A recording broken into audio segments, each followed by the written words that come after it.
Jelly from pork knuckle turns out rich, meaty, thick and very tasty. A knuckle is a pork shin or forearm. For the jelly, I advise you to use the limb itself, just trim the claws. Prepare all the necessary ingredients. If you use not only a knuckle, but also a radiator, then rinse it thoroughly. Remove the lower part with a hatchet. Peel the vegetables. Put a pork knuckle in a saucepan. Fill it with water to cover it slightly. Put it on fire, and bring to a boil. Then drain the water. Rinse the knuckle thoroughly. Fold the knuckle back into the pan. Put the whole onion and carrot, 5-6 cloves of garlic in the same place. I always put a lot of garlic, then the taste of the jelly turns out to be very rich and bright. Also, a little garlic can be squeezed directly into the plates, where you will pour the jelly. Fill the knuckle with water, and put it on the fire. After boiling, reduce the heat to a minimum. Remove the foam from time to time. Cook the jelly for 3 hours, then add salt, add bay leaf and pepper. Cook for another 1 hour.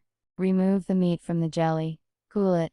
Strain the broth from garlic and other spices. Separate the meat from the bone, remove the skins and fat. Chop the meat to taste.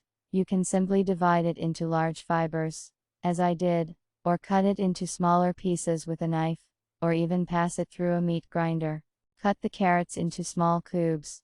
It will not only complement the taste of jelly, but also serve as an ornament for it. Put the meat and carrots on the bottom of deep plates. Pour in the slightly cooled broth. Garnish with a sprig of parsley on top.